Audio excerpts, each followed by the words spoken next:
We're live from New Delhi. You're watching DD India News Hour, India's voice to the world. I'm Lipakshi Khurana. Coming up in the next hour. Prime Minister of Greece, Kyriakos Mitsotakis, arrives in New Delhi on two-day state visit. Prime Minister Modi and PM Mitsotakis to hold bilateral discussions. India's Prime Minister Narendra Modi to inaugurate the 9th edition of Raisina Dialogue in capital New Delhi today. Prime Minister of Greece will deliver the keynote address. US vetoes UN resolution that sought immediate ceasefire in Gaza. Washington says the Algerian proposed resolution would jeopardize talks to end the conflict. And Pakistan's largest parties strike deal on coalition government. Shehbaz Sharif to be coalition's candidate for Prime Minister.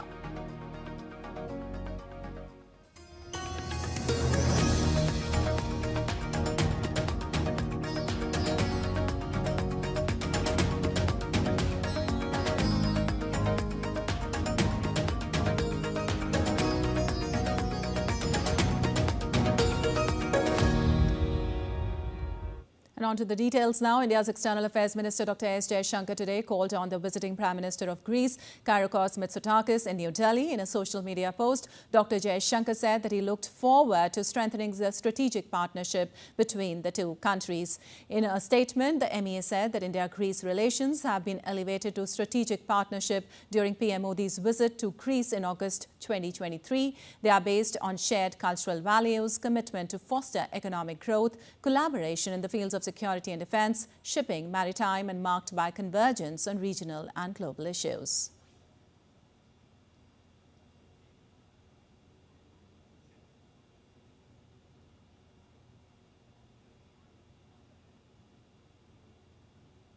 Well, earlier, the Greece Prime Minister arrived in the national capital on Tuesday night. He's accompanied by senior officials and a high-powered business delegation. PM Mitsotakis will be the chief guest and keynote speaker at the 9th Raisina Dialogue 2024 in New Delhi. The visiting Prime Minister will be accorded a ceremonial welcome at the forecourt of Rashtrapati Bhavan.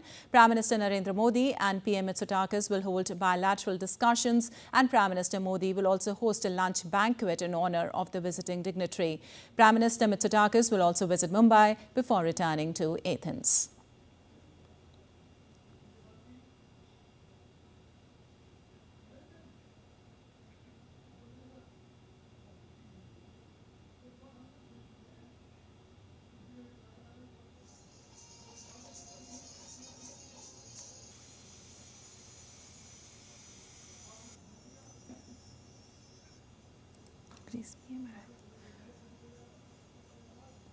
Prime Minister Mitsotakis will be the chief guest and keynote speaker at the 9th Raisina Dialogue 2024 in New Delhi.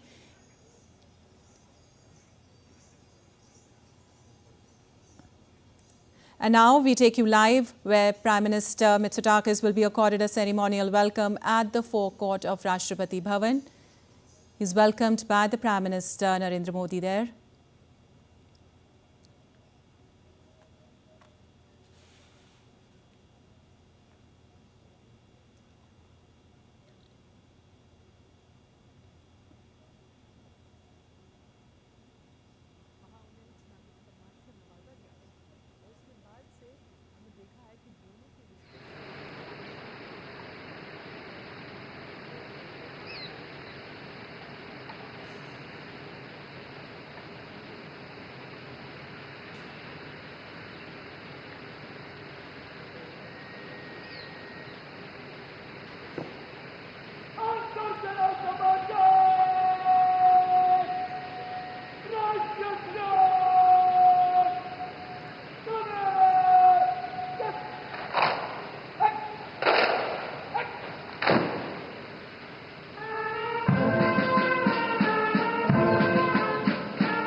to India, and what's your expectation from this visit? Well, it's a real privilege to be in India on an official state visit, reciprocating the visit of the Prime Minister to Greece a few months ago.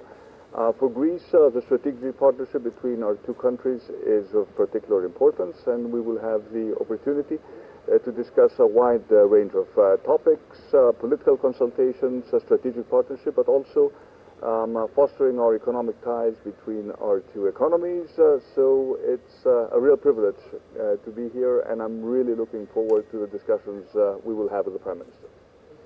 Thank you.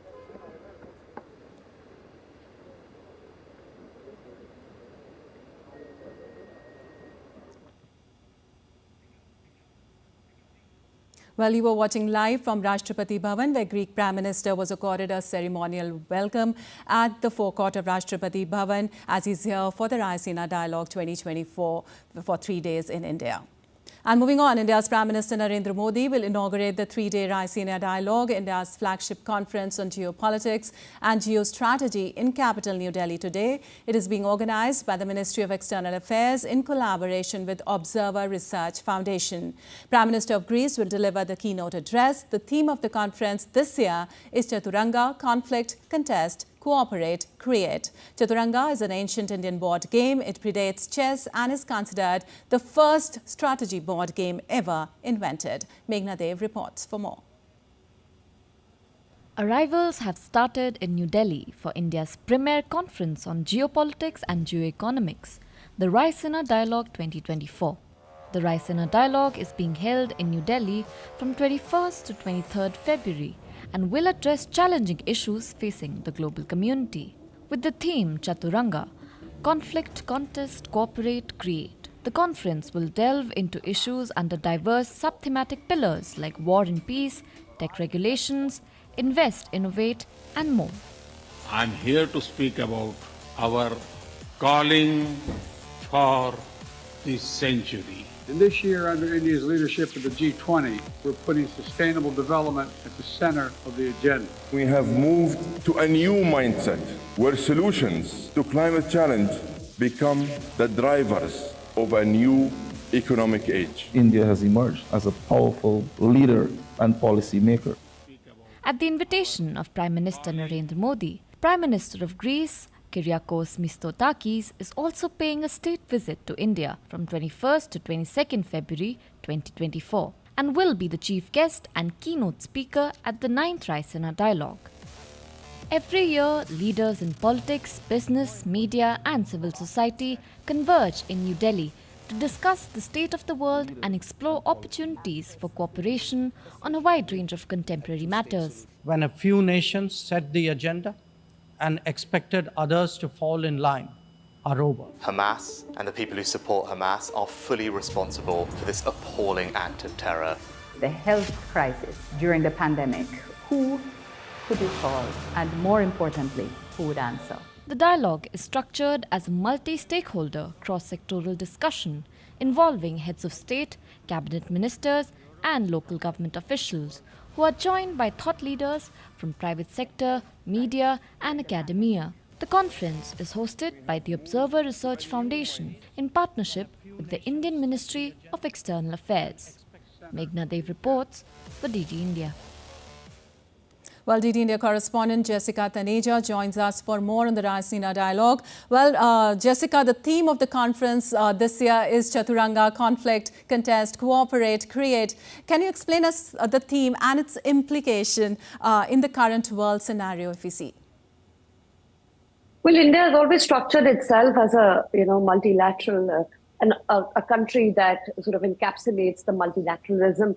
And with this dialogue, the 9th edition that has now come to force, we're also expecting a lot of discussions, key initiatives to take forward, and a lot of developments in the tech and innovation sector as well. So lots to expect there, but primarily it is the premier hub for geoeconomics and geopolitical developments that do sort of tend to shape out. We know that it coincides with the European Union foreign ministers who are meeting in Brussels right now, but they have taken out time to be here in New Delhi because this particular forum, where India now has become an interesting partner, not just for Europe, but many other countries who look at India as the potential trade hub of the future. If you look at the statistics, the country is poised to rise further economically. Just this year, we can expect a GDP growth of up to 6%, and these are all forecasts provided quite recently. On the other hand, the traditional partners of these countries do not seem to have not been performing economically overall. If you look at our neighbor China, FDI inflows into China have been reduced to nearly a 30-year low. So, of course, a lot of importance given to India, but this multilateral forum and the conference continues to put India's ideas forward and discuss issues which are essentially more associated with the global South and less to do with how the world functions around the Western architecture. All right. Also, Jessica, it's being said that during the 3-day conference, the participants will talk about the thematic themes. Can you tell us about those? Well, yes, expect a lot on tech and innovation. India also wants to move forward when it comes to an advanced technological nation. Of course, also discovering and discussing the impact of conflict that has had. You've seen 2 conflicts impact the world in more ways than one, especially trade that gets hampered in the process, both the lingering conflicts in Ukraine and the disturbances in the Middle East. You've seen the developments in the Red Sea as well. And with the Houthi attacks, the West has already been a bit turbulent with the supply chains. So expect a lot on not just dialogue, but also deliberations and discussions and strategies that could help ease and put India in that economic advantage. All right, Jessica, thank you so much for that update right now. And moving on, India's Minister of State for External Affairs, V. Muralidharan, will represent India at G20 Foreign Ministers meeting today. The 2-day meeting is being held in Rio de Janeiro. The minister will also hold bilateral meetings with partner countries from the Global South. During his visit, the minister will participate in 2 key sessions, including G20's role in dealing with ongoing international tensions and global governance reform. Furthermore, the MOS External Affairs will also attend the India, Brazil, South Africa Foreign Ministers meeting on 22nd of February 2024.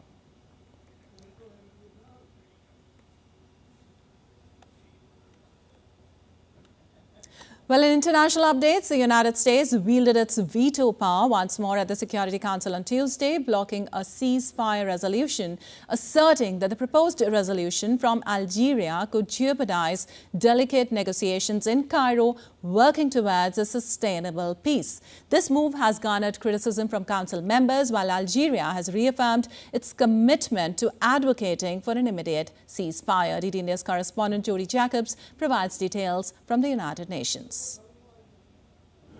13 members voted in favor, the United Kingdom abstained, and the US vetoed the resolution, which means the document failed to be adopted. Linda Thomas-Greenfield, the US ambassador to the United Nations, said that her country vetoed the resolution over concerns that it would jeopardize talks between the US, Egypt, Israel, and Qatar that seeks to broker a pause in the war and the release of hostages held by Hamas. Proceeding with a vote today was wishful and irresponsible. And so while we cannot support a resolution that would put sensitive negotiations in jeopardy. Several council members have criticized the United States' use of the veto, with China saying this sends the wrong message and pushes Gaza further into crisis at a time when Palestinians are struggling on the brink of death. Russia says Washington continues to provide Israel with a license to kill. Algeria, who drafted the resolution, has told the council members that it will not stop until the body shoulders its responsibility and imposes an immediate ceasefire.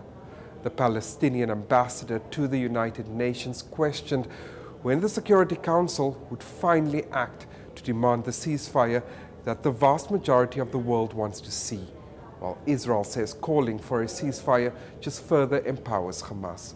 The United States has now proposed a separate resolution that calls for a temporary ceasefire.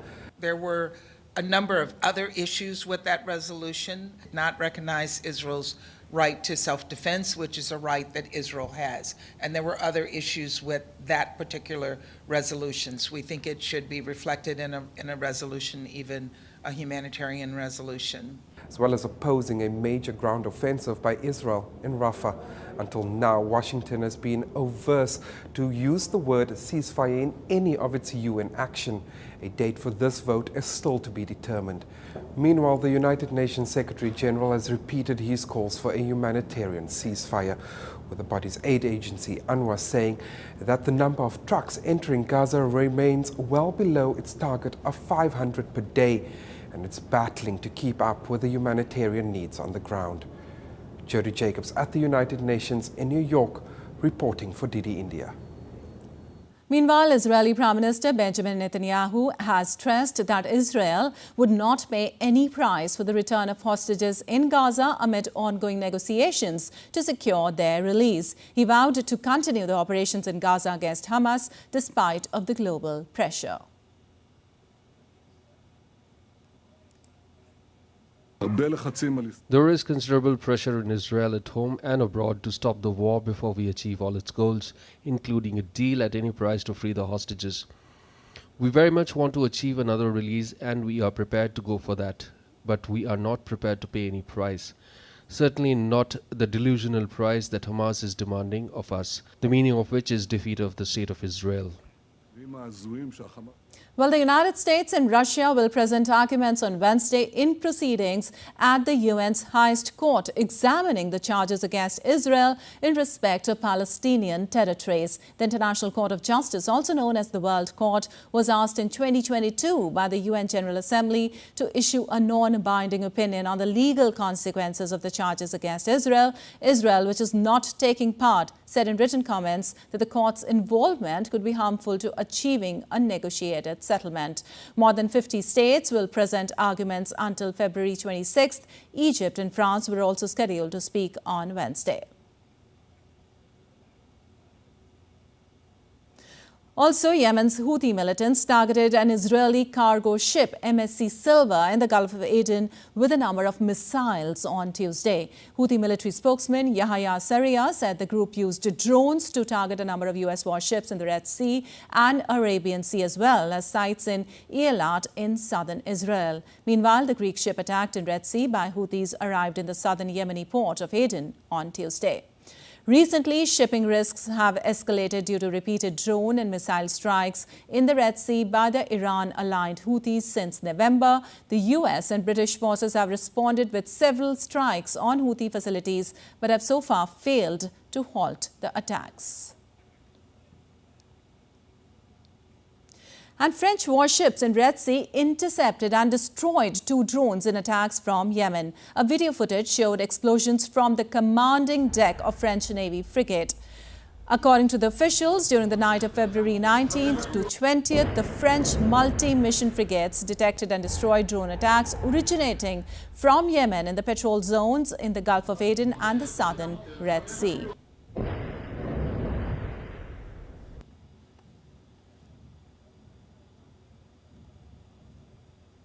And moving on, former U.S. President Donald Trump maintains a considerable lead in the polls ahead of this Saturday's state vote in South Carolina. The latest polling data shows he's 23% ahead of former UN Ambassador Nikki Haley as they vie to become the Republican Party's nominee to challenge Joe Biden in November's election. Meanwhile, Haley has told supporters in South Carolina she has no intention of dropping out of the race. DD India's Nick Harper reports for more from Washington. Well, 58% of Republican voters in South Carolina say they support Donald Trump. 35% say they back Nikki Haley.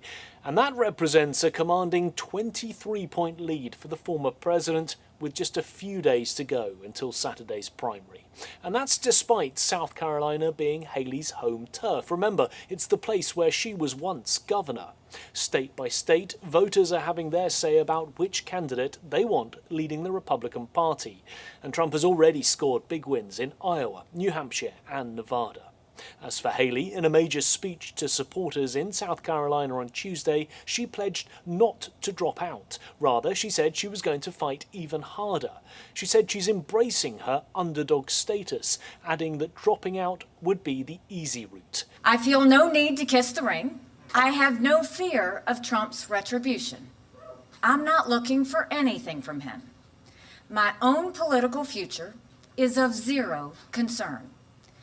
So I hear what the political class says, but I hear from the American people too. That's why I refuse to quit. South Carolina will vote on Saturday, but on Sunday, I'll still be running for president. I'm not going anywhere. She also railed against the Trump-centric Republican Party, attacking conservative lawmakers, saying that they had surrendered to herd mentality. That's a reference to the former president's considerable influence over the party, despite losing the 2020 election to Joe Biden. Haley's campaign is continuing to pour money into states that hold their primaries on Super Tuesday. That's in early March, when more than a dozen states vote, which suggests even a devastating loss in South Carolina on Saturday won't see her suspending her bid for the White House. Meanwhile, Biden's re-election team have released their latest fundraising figures. In January, they say they managed to pull in $42 million. And now we take you live to Rajghat, where Greece Prime Minister Mitsotakis will pay his tribute to the father of the nation, Mahatma Gandhi.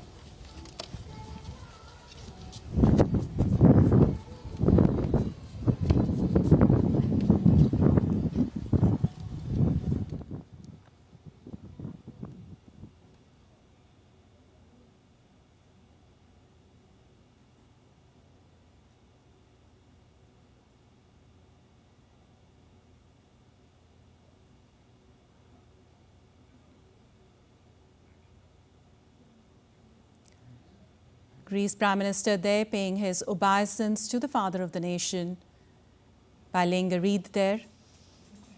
Greece Prime Minister arrived in New Delhi yesterday night, accompanied by senior officials and a high-powered business delegation. He's here. He'll be the chief guest and keynote speaker at the 9th Raisina Dialogue 2024 in New Delhi. He'll also visit Mumbai before returning to Athens during this visit. Also, this would be the first bilateral head of state or government level visit from Greece to India after 15 years.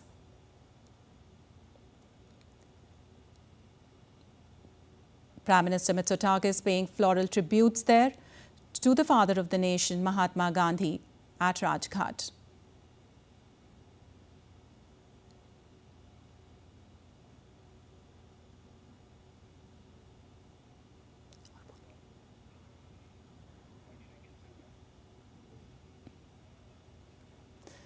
We were watching live from Rajghat, where Prime Minister Mitsotakis was paying his tribute to the father of the nation, Mahatma Gandhi. And moving on, Donald Trump's election campaign has reported that it had raised $8.8 million in January, according to a financial disclosure submitted to the Federal Election Commission. Trump is closing in on the Republican nomination to face President Joe Biden, a Democrat, in the November presidential election, though he has been trailing Biden in fundraising. Trump reported having $30 million in the bank at the end of January, down from $33 million at the end of December. While Biden's campaign is yet to file its own financial disclosure for January, the campaign reported having nearly $46 million in the bank at the end of the last year. Meanwhile, Donald Trump's former lawyer secured a U.S. bankruptcy judge's approval to challenge a $148 million defamation verdict won by two former Georgia election workers after he showed that he would not be spending his own money to do so.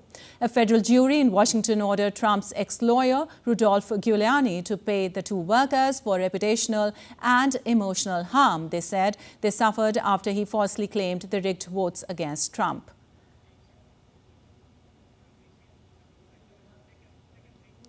And we'll take you live again to Rajghat, where Prime Minister is signing the visitor's book. Prime Minister Mitsotakis signing the visitor's book at Rajghat. after paying tribute to the father of the nation, Mahatma Gandhi.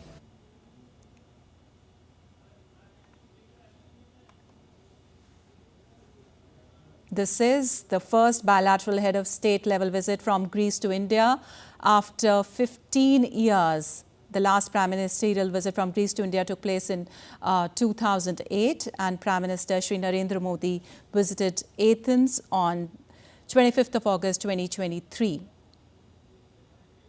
Well, Prime Minister Mitsotakis' visit is expected to further strengthen and deepen the strategic partnership between India and Greece. India and Greece relations have elevated to strategic partnership during PM's visit last year to Greece. And they are also based on shared cultural values, commitment to foster economic growth, collaboration in the field of security and defense, shipping, maritime, and marked by convergence on regional and global issues. The two countries have also been cooperating closely in various multilateral forums.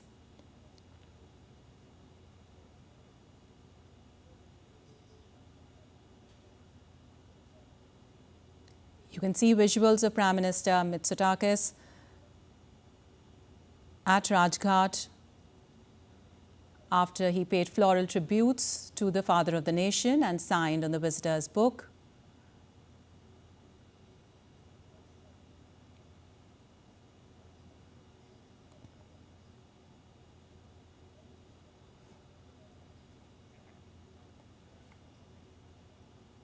And still to come on DD India News Hour.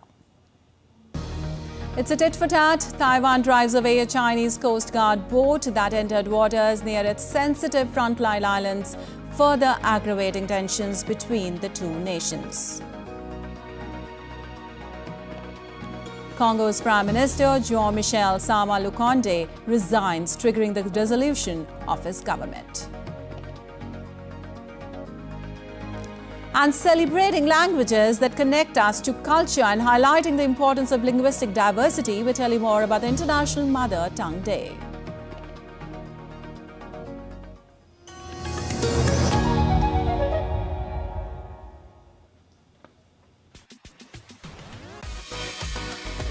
India that invents. India that innovates. India that excites. India that invites. Land of possibilities. Teeming with opportunities. Watch India Ideas each Thursday, 8 p.m. only on DD India.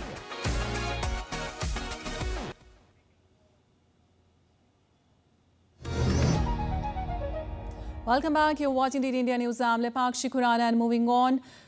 Protest by Polish farmers sparked anger in neighboring Ukraine on Tuesday as Kyiv called on the European Commission to take robust action after demonstrators blockaded the border and opened railway carriages to let grain spill out. Warsaw has been a staunch supporter of Kyiv in its fight to repel a full-scale Russian war launched in 2022, but protests from farmers complaining of unfair competition have strained ties that were already on edge after truckers blocked border crossings around the turn of the year.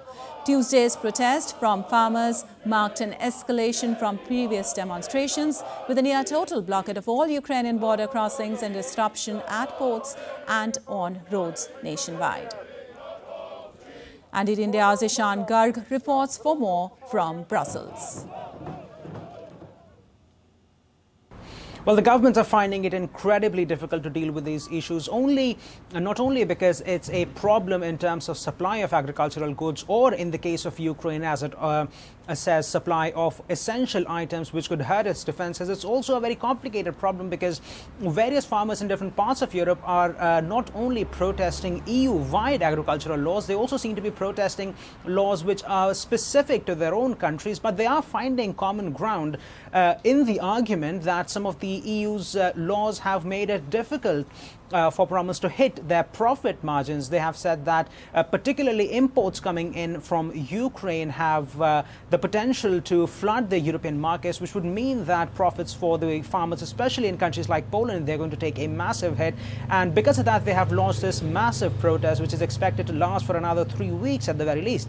And we are seeing some immediate impacts of that. The border agency in Ukraine has said that nearly 3,000 trucks are waiting on the side of Poland to enter into Ukraine, and nearly 600 trucks are waiting on the Ukrainian side to export their material into Europe. So we are seeing a massive backlog, a massive hold-up on the borders, on the Polish-Ukrainian borders. It's unclear what the governments can do, but they have held several rounds of meetings, especially the Ukrainian officials and the Polish officials. But so far, it seems that they have not been able to reach an agreement on what to do. Absolutely. So EU's position has been to provide more help to the farmers. It has already announced that it's going to cut its limit of pesticides by 50% to help the farmers. It's also watered down some of its climate change ambitions to suit the farmers. And now we are also hearing that the European Union is looking to put a sort of hard stop, a braking mechanism on the imports coming in from Ukraine. And this is all an attempt to assuage the concerns of the farmers ahead of the EU elections, which are coming up later in June. But at the same time, many farming organizations have said that these are not the measures that have completely helped them to the degree that they would have wanted, and they are seeking more support from the EU. And the problem now for the Commission here is that they are looking to support the Ukrainian farmers as well, on which a bulk of Ukrainian industry, a bulk of Ukrainian economy right now is reliant after the war with Russia. And Russia's President Vladimir Putin has said that Russian troops will push further into Ukraine after the fall of Avdiivka. The town fell to Russia on Saturday, Putin's biggest battlefield victory since Russian forces captured the city of Bakhmut in May 2023.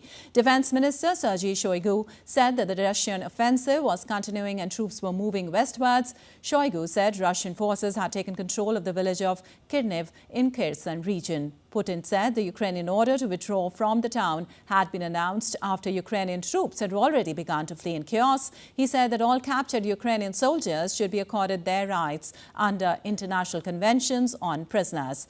Putin told military to prepare future advances properly.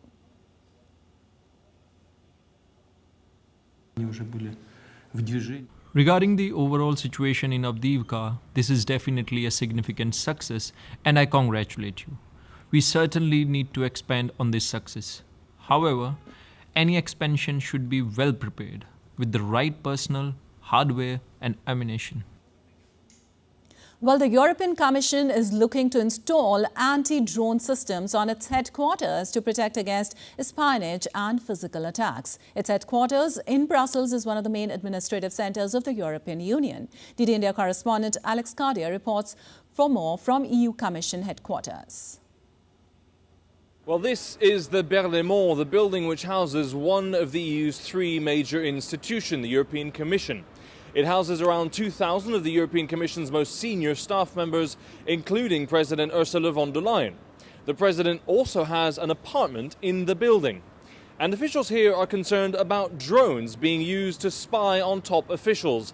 Espionage, especially from foreign operatives, has always been rife in this city, which houses several international organizations, including the European Union, of course, and NATO. Now, local laws mean that flying drones here is already forbidden, and security around these institutions has always been tight. But in the event that a hostile actor might use drones to spy on this building, the Commission wants to have defences in place. Just last year, Belgian intelligence services warned that foreign interference here had reached its highest levels since the Cold War. Now, it's unclear what kinds of anti-drone systems may be installed here. They could include jamming devices or special cameras to detect other hostile drones. And the Commission has already reached out to companies who could provide that kind of counter-drone technology if needed. Now, officials here are all too aware of the risks posed by drones. They said as much in a report last year. It warned against drones being used for intelligence gathering and proposed a common path forward for member states to deal with that advancing technology. Now, this area is about as high profile as it gets for European institutions. Across the road is the European Council, where the EU's 27 leaders meet when they come to town. And just a short walk from here is the European Parliament.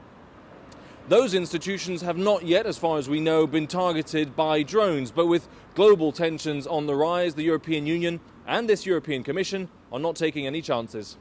Alex Kadia in Brussels, reporting for DD India. And moving on, U.S. Secretary of State Antony Blinken on Tuesday arrived in Brasilia as he kicked off his travel to Brazil and Argentina. The U.S. diplomat is set to meet with both country leaders and attend the two-day meet of the G20 foreign ministers. He will meet the Brazilian President Luiz Inácio Lula da Silva. Both the leaders will discuss bilateral partnership for workers' rights and cooperation on the energy transition.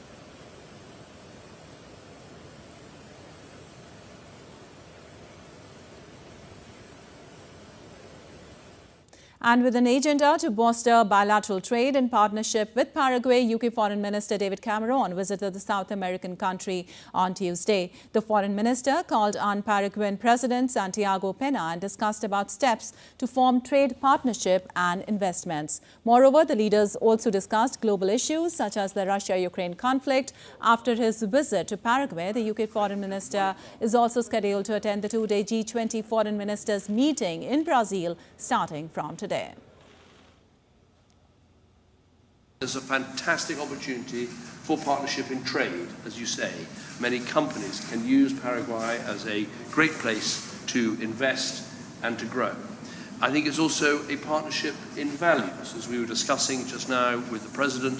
I think the opportunities to work together on green issues and climate issues and sustainability issues, and I think the opportunity to work together on some of the global issues that we face, because partnerships only work if they are partnerships of values. And Alabama's Supreme Court has ruled that frozen embryos are children under state law and subject to legislation dealing with the wrongful death of a minor. The court said that the frozen embryos are entitled to the same legal rights as other unborn children. The court issued this majority decision in a lawsuit brought forth against a fertility clinic in Mobile in 2024 after patients' embryos were destroyed in an accident. And now some weather-related updates from across the globe. Milan residents grapples with bad air and wore face masks as some suffers with skin irritation and eye discomfort due to the dirty air. The European Council agreed to revise its air quality directives, which aim to reach zero pollution by 2050. Levels of fine particles and other pollutant agents in Milan's air has exceeded legal limits and ranks among the highest globally. A city of just 1 million people, Milan lies almost one-third of Italy's population. The valley's 17 million inhabitants make it one of the most polluted areas in Europe.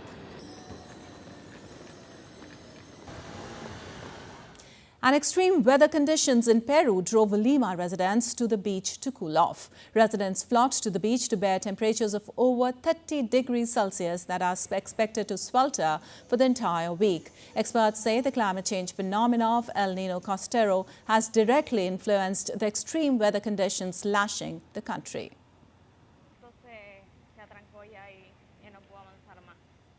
Well, on the other hand, snowstorms and freezing rain disrupts transportation in large parts of China. Highways in several cities were closed due to the heavy snowfall, while bus services were temporarily suspended in Shaanxi province. More than 100 trains were delayed on Tuesday, with thousands of passengers left stranded and waiting at the train station.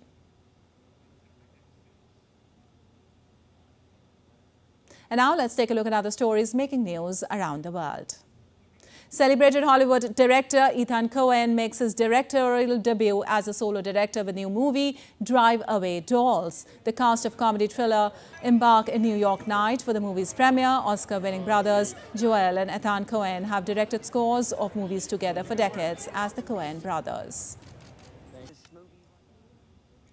Extreme drought in western Brazil pushes family farmers to shift to different areas as prolonged dry spell wreaks havoc, disrupting the natural habitat of the region, causing an environmental emergency with food and water shortage. More than 5,000 people affected by the drought in the rural areas of capital Boa Vista.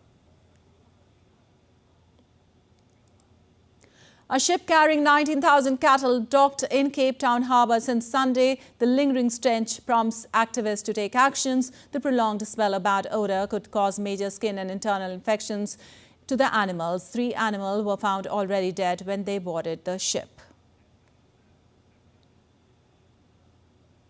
And still to come on DD India News Hour. India sends relics of Lord Buddha to Thailand to be displayed for 26 days.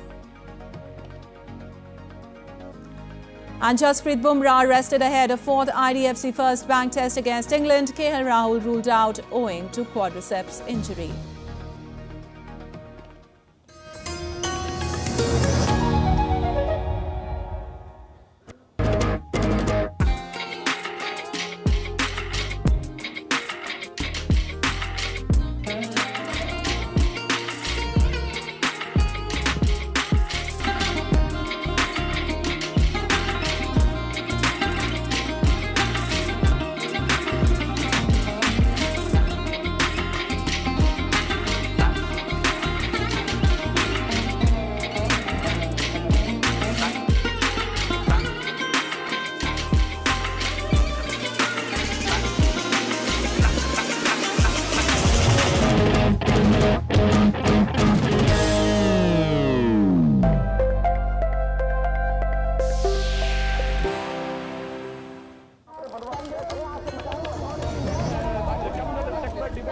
Welcome back. You're watching DD India News. I'm Lipakshi Khurana, and moving on.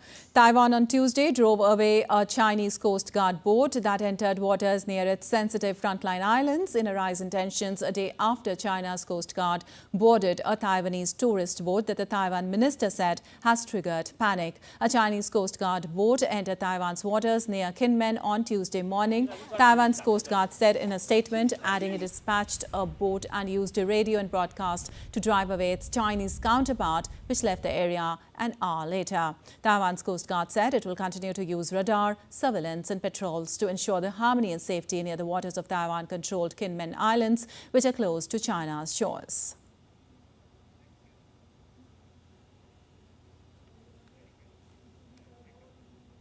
And today, the Indian Air Force's Sarang aerobatic team is performing at Asia's largest air show, the Singapore Air Show. This event is attended by prominent aircraft manufacturers and industry leaders worldwide. Our correspondent Patrick Falk is currently present at this prestigious event in Singapore. Well, look, the aerobatics displays are undoubtedly one of the key highlights of the Singapore Air Show. There are 5 teams performing here, including the Indian Sarang team. And what it's all about, really, it's about showcasing the ability of the pilots and some of their high level of skill. It's also an opportunity to showcase the capability of the aircraft. And there is some incredible aircraft here that is on display here, and you know, the Sarang team will be flying advanced light helicopters, Dhruv helicopters they're known as. They are manufactured by the Hindustan Aeronautics team, and they have been performing and showing some very agile maneuvers. And I also got an opportunity to talk to one of the pilots earlier. His name's Wing Commander Krishnan. Let's take a listen in to what he had to say. He told me about what goes through his head when he's in the sky. What is the next maneuver? How am I supposed to do it? How can I do it safely? Nothing else goes in my way. Tell us a little bit more about what goes into the training and, you know, what it takes. I can start off with telling how we get selected for this. We are all operational pilots, and then we volunteer for coming to this team, which is an aerobatic display team. And then they check our temperament, they check our flying skills, and they check how professional we are, and then we are inducted into the team. And then in a step-by-step manner, we are introduced to formation flying, followed by formation flying. We are systematically introduced to display flying. And that is how we are in the team. There's a mixture really of optimism and caution here. IATA is predicting that the number of people traveling by air will rise to 4.7 billion in 2024. That's compared to 4.5 billion in 2019. Boeing's also predicting that it will double the size of its fleet within the next 20 years. So lots of optimism there, as I say, but that mixture of caution as well. There are a lot of uncertainties. There are concerns about supply chain disruptions and geopolitical tensions as well. But overall, there is a high mood here, and people, as I say, are here to exchange ideas about the aviation industry, and this is going to be going on for the next week here. We're going to be following all the action right here in Singapore. And now an update on Pakistan politics. Pakistan's two major parties have finally reached an agreement to form a coalition government. The Pakistan Muslim League Nawaz will be backed by Pakistan People's Party in a new administration, they jointly announced. In a joint news conference late on Tuesday night, Pakistan People's Party chairman Bilawal Bhutto Zardari announced that Pakistan Muslim League Nawaz President Shehbaz Sharif would be the coalition's candidate for Prime Minister and that the parties would push to form government as soon as possible. He added that his father, Asif Ali Zardari, will be the alliance's candidate for the country's president. Party or Muslim League Nawaz? I can share with you that the Pakistan People's Party and the Muslim League Nawaz have enough numbers now, and God willing, now we'll be able to work on forming a government. Now Pakistan People's Party and Muslim League Nawaz are going to form a government. We are hoping that now, God willing, Shehbaz Sharif will once again become the Prime Minister of the country very soon. We and the entire nation are praying that this government should be successful and that we should be able to resolve our internal issues, our foreign issues, and the economic problems of every Pakistani with the help of Allah. God willing, our joint candidate for the presidency of Pakistan will be President Zardari. And moving on, Democratic Republic of Congo's Prime Minister Jean-Michel Sama Lukonde resigned on Tuesday, triggering the dissolution of his government. Lukonde tendered his resignation to President Felix Tshisekedi 8 days after the validation of his mandate as a national deputy. He will now join Parliament as a member of the Assembly. The resignation has been accepted. However, the President has asked the government to continue handling current affairs until a new government is formed.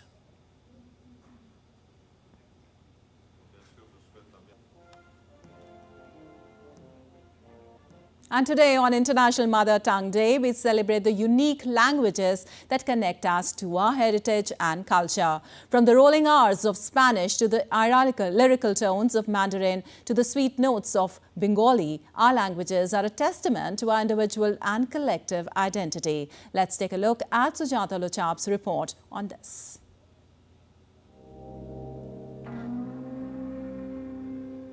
On 21st February, we celebrate the International Mother Language Day, a concept that originated in Bangladesh and was officially recognized at the 1999 UNESCO General Conference.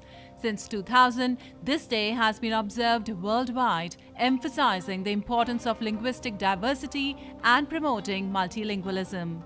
The theme for the 2024 celebration is Multilingual Education as a Pillar of Intergenerational Learning, highlighting the significance of mother tongue education in supporting learning, literacy, and language acquisition. In this world, there is nothing in which there is no penetration of word. All cognition that human being obtains through 5 sense organs is subject to word. India, with its rich linguistic diversity, has a deep-rooted multilingual heritage. Writing in India dates back over 4,000 years to the Indus Valley civilization, with 2.4% of the world's land and 16% of its population. The country boasts an estimated 1,652 mother tongues, making it a unique and vibrant tapestry of languages and voices. The term mother tongue is now defined by the census as the language spoken in childhood by the person's mother or mainly spoken at home. India, with a population of about 1.1 billion, is administratively organized into 35 entities based on the linguistic principle, comprising 28 states and 7 union territories. Indian Constitution recognizes 22 major languages listed in the 8th schedule, including Assamese, Bangla, Hindi, Kannada, Marathi, Punjabi, Tamil, and Urdu. The country also has numerous minor languages and dialects with a vast literary landscape and a deep-rooted multilingual heritage. India is making strides in promoting linguistic diversity with Digital India Bhashini. It enables easy access to the internet and digital services in Indian languages, including voice-based access, and help the creation of content in Indian languages. Those who are coming from Tamil Nadu, I request them to use your earphone. First time using AI technology. As evidenced by the Prime Minister's commitment to inclusive growth through technology, SCO के अंतर्गत भाषा संबंधी बाधाओं को हटाने के लिए हमें भारत के AI based language platform Bhashini को सभी के साथ साझा करने में खुशी होगी। यह digital technology for inclusive growth का एक उदाहरण बन सकता है। As we mark International Mother Tongue Day, may we continue to recognize and cherish the beauty of linguistic diversity, and may our languages continue to be a source of pride and connection for generations to come. Sujata Lochab for DD India. An eminent jurist and senior advocate of India, Palias Nariman, passes away at the age of 95. The noted jurist was awarded Padma Bhushan in 1991 and Padma Vibhushan in 2007. The veteran advocate was also the president of the Bar Association from 1991 to 2010. Prime Minister Narendra Modi condoled the passing away of the legal doyen, saying he had devoted his life to making justice accessible to common citizens. Well, an historic and momentous event, the revered relics of Lord Buddha, currently preserved at the Indian National Museum in New Delhi, are set to embark on a sacred journey to Thailand.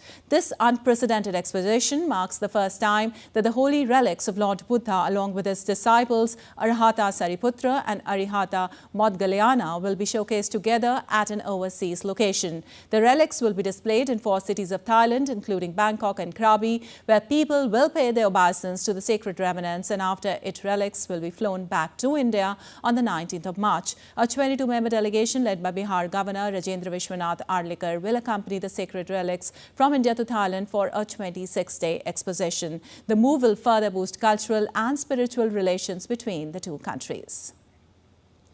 And in sports update, the BCCI on Tuesday confirmed Jasprit Bumrah's release from the Indian squad, including KL Rahul being ruled out for the 4th test versus England.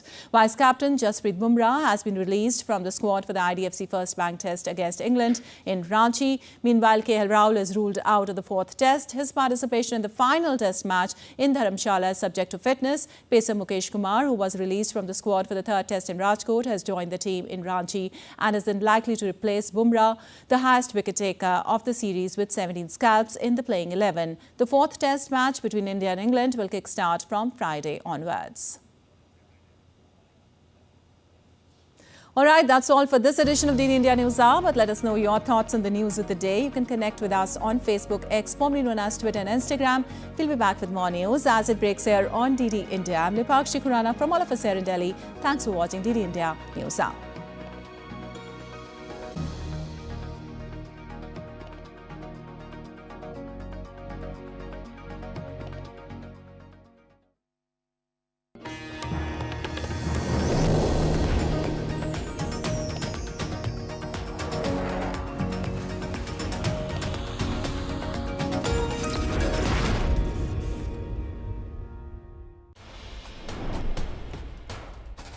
Wherever news breaks, whatever it takes. Connecting corners, cutting across continents. Stories that matter from across the globe. Accurate, authentic journalism that serves you right. From politics to glamour, from sports to world affairs, with a fusion of aesthetics and substance. Introducing news in a new avatar. Experience the world through a new lens. Stay tuned to DD India for an exciting journey beyond borders.